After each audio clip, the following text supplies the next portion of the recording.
আসসালামু আলাইকুম প্রিয় ভাই ও বোনেরা। মানুষের জীবনের আসল সৌন্দর্য তার সম্পদে নয়, বরং তার উদারতায়। দান এমন এক গুণ যা শুধু অন্যের উপকার নয়, নিজের আত্মাকে পরিশুদ্ধ করে তোলে।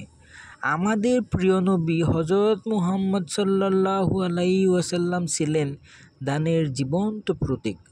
সাহাবারা বর্ণনা করেছেন, রাসূলুল্লাহ সাল্লাল্লাহু আলাইহি ওয়াসাল্লাম সবচেয়ে উদার মানুষদের একজন, আর রমজান মাসে তার উদারতা এমন হতো যেন দয়ালু বাতাস।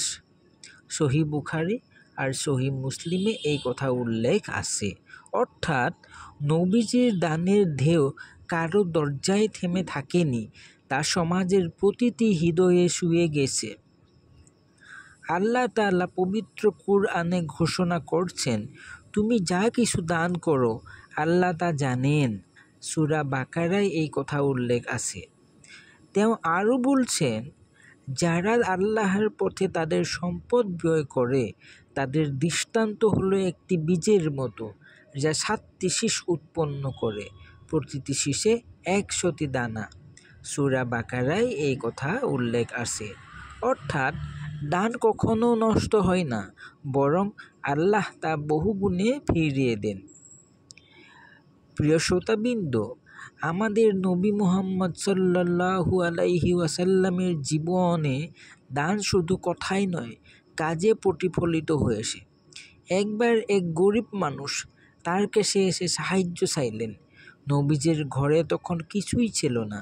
তিনি নিজের কাপড় খুলে সেই মানুষটিকে দিলেন, বললেন, যাও এটি বিক্রি করে নিজেদের প্রয়োজন মেটাও। আর একদিন এক ক্ষুধার্ত অতিথি এলে তিনি নিজের খাবারটুকু দিয়ে দিলেন। তিনি ক্ষুধার্ত রইলেন, কিন্তু অন্যের ক্ষুধা মিটিয়ে দিলেন। এমন দানশীলতা আজকের সমাজে আমরা কয়জন দেখি? নবীজির এই উদাহরণই আমাদের শিখায়, দান মানে শুধু সম্পদ নয়, হৃদয়ের প্রশান্তি ও ঈমানের প্রকাশ। নবী সাল্লাল্লাহু আলাইহি ওয়াসাল্লাম বলেছেন, প্রতিটি সৎ কাজই একটি সদকা। সহিহ বুখারীতে এই কথা উল্লেখ আছে। একটি হাসি, একটি ভালো কথা, পথের কাঁটা সরানো, কারো কষ্টে পাশে দাঁড়ানো, সবই সদকা। তিনি আরও বলেছেন, তোমার ভাইয়ের মুখে হাসি দেওয়া সদকা। অর্থাৎ দান মানে শুধু টাকা দেওয়া নয়, বরং হৃদয় থেকে অন্যকে আনন্দ দেওয়া। দান সমাজে ভালোবাসা সৃষ্টি করে, হিংসা বিদ্বেষ দূর করে, আর আল্লাহর রহমত ডেকে আনে। নবী সাল্লাল্লাহু আলাইহি ওয়াসাল্লাম বলেছিলেন, দান বিপদ দূর করে এবং জীবনের বরকত বৃদ্ধি করে। যে সমাজে দান আছে সেখানে ঘৃণা নাই, ক্ষুধা নাই, অন্যায় নাই। যে হৃদয়ে দান আসে সেখানে আল্লাহর নূর আছে।